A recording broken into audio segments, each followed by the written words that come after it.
Hello, Blizzard fans! This is Falcon Paladin coming to you with yet another daily Blizzard upload.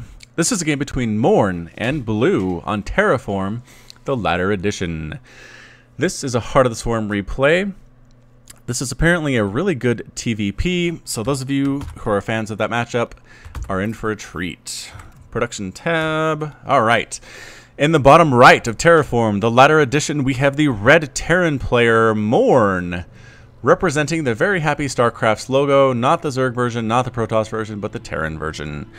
And at the top left of Terraform, the latter edition, we have the blue Protoss player, Blue, representing Rival Gaming, which I've never heard of, but I'm sure they're great because they have a really fun logo with a little like lightning bolt there for an eye.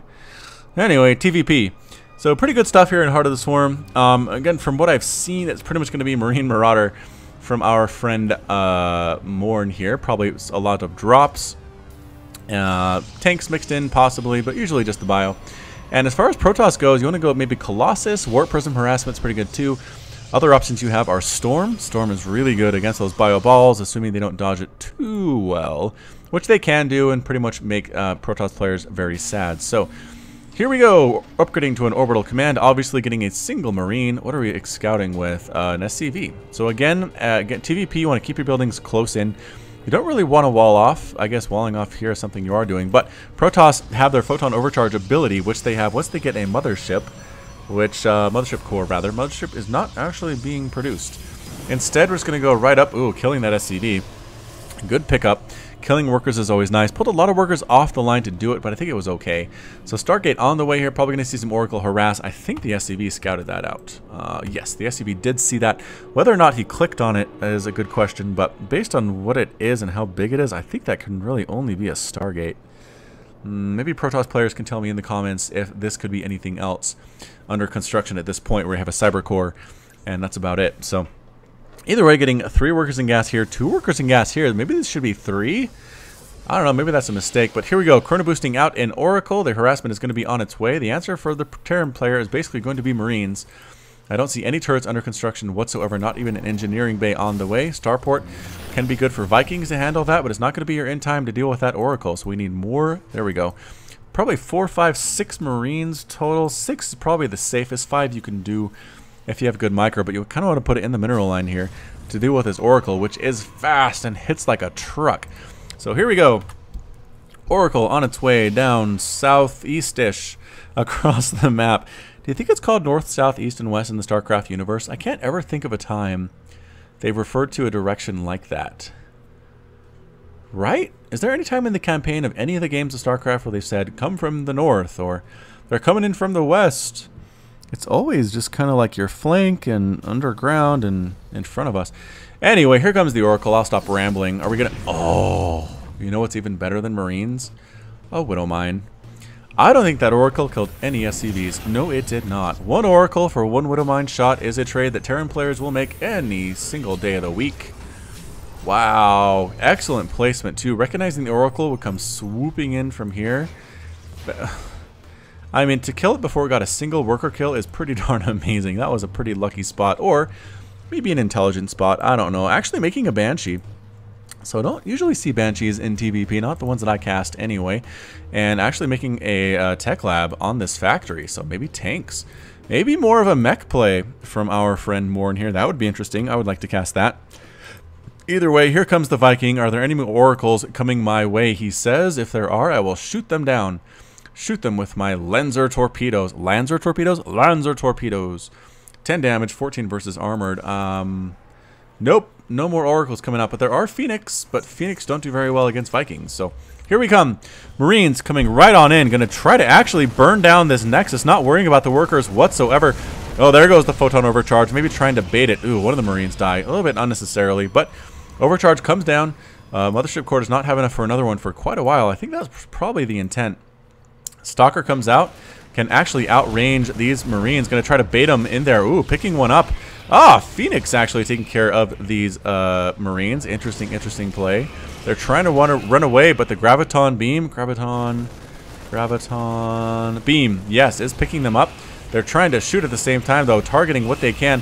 Viking actually might snipe down this Mothership Core, but nope. No, the Vikings actually take it down instead, and all the Marines get killed. The entire push of MorN has now been cleaned up. This is not a good position to be in as the Terran player. Needs to run away with his tank immediately. A Banshee coming out, gonna maybe do some harass. Oh shoot, Cloak Banshee. I missed the Cloak Banshee, has 4 kills.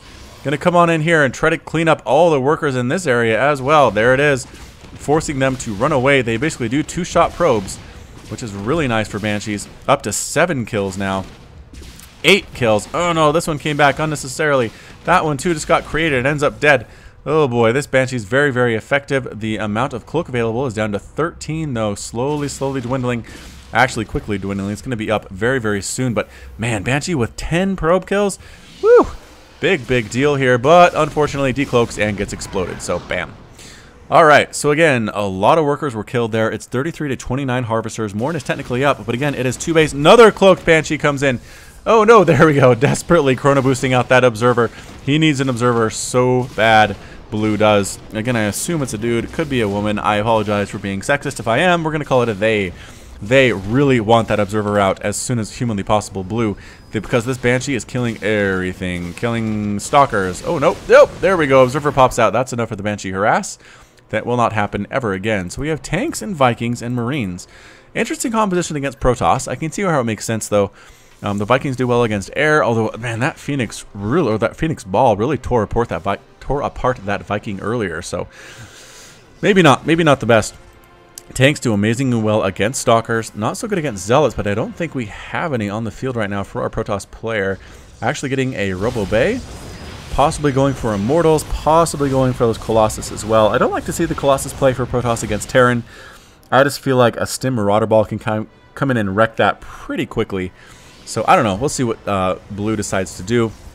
Probably has better game sense than I do when it comes to this sort of thing. But MorN, undeterred at the fact that he lost his entire group of units the last time around, coming on out, bringing a Widowmine. I always thought it was funny that Widowmine have these headlights on them, right? I mean, they spend most of the time underground, so it's not like they need them a whole lot. And nothing else has headlights, like tanks don't have them, right? Hellbats don't have them. But for some reason, Widowmines need the lights to see where they're going. So whatever that means. Here he comes, going to burrow right here. These rocks, if they're destroyed, could actually crush it to death. So, interesting positioning. I don't know why it wouldn't be a little bit closer, but maybe he wants a fallback position. Here we come. MorN is pushing forward with his tanks, with his Marines, and his Vikings. Oh, no! The Phoenix stim right over the top of the stim Marines. One of them dies. One of them is very low on health. Photon overcharge immediately gets thrown down. Mothership Core does not want to deal with this. Oh, one of the Phoenix die there. And yeah, I mean, these guys have a lot of range. Vikings do have a range of 14. Woo, that's a lot of range. Can get volleys off on those Phoenix without really the Phoenix being able to do anything about it. This is a bit of a soft contain. There's an Immortal and a Colossus on the way and a Void Ray. So a bit of everything here from Blue. And Zealots. Okay, so Zealots again can absorb a lot of punishment from these Marines, from these tanks, and get up close and do a lot of damage, but I just don't know if the army's big enough for Blue yet. This is a 1-base play, ladies and gentlemen. A 1-base Terran going against a 3-basing Protoss. Third Nexus now on the way. I mean, probably wouldn't be in this position except for the exceptional performance of those Banshees. Those Cloak Banshees did a lot of damage. A lot of probes died. 12 probes died to be exact. Tanks just actually sniping down those Zealots fairly well from afar. This poor Colossus, I don't know what it wants to do. Got to stay out of range, yeah, of that Photon Overcharge. It only hits ground units, so that's okay. But he says, you know what, forget it. I don't care if Photon Overcharge is coming up. We're stimming right on in. We're bringing the SCVs as well. Going to try to stim down everything in the air. Take care of these Immortals. Yep, the Immortal gets cleaned up. The tank's taking care of everything on the ground. Actually going to town on this Nexus as well. The Stalkers are forced to fall back. Viking count is high enough to take down the Mothership Core and all of the Phoenix, actually landing the Vikings at this point, trying to bait the Stalkers into dealing with these tanks. The base is dead. All the probes come up, but man, Marines do really well against probes. There's a single Colossus here, but again, there are Vikings. The Vikings lift up. It's just going to take a couple volleys, yep, for it to die, and there it goes. The last Stalker has died. Blue says, was that off 1 base? MorN says 2. And was he lying? MorN, did you lie to this poor Protoss player? You apparently did. All right, either way, crazy 1-base attack. Really effective build there from MorN. The Banshee harass, again, I think really made it possible. The choices made by Blue are probably questionable. I mean, Void Rays and Phoenix and Colossus and Zealots and Stalkers. I mean, just a lot of stuff. A lot of stuff in the composition, but not quite enough to deal with what MorN had. So, excellent play there by MorN. You can catch him on Twitter as well. I will put his handle in the tweet of this cast. Just follow me on Twitter at Falcon Paladin. You can see it. I'm also on Twitch and Facebook at /Falcon Paladin, so you can feel free to follow me there. I promise not to just post my own videos, because if you're subscribed, then you know that they're there. I post funny things and things that are on my mind, and I try to make it a nice follow, but, you know, if you're not interested, that's okay too. This has been Falcon Paladin, though, with yet another daily Blizzard upload. You can find me on Twitch, Twitter, and Facebook, all at /Falcon Paladin. Like I just said, man, I am redundant today. And until next time, as always, you take care of yourself.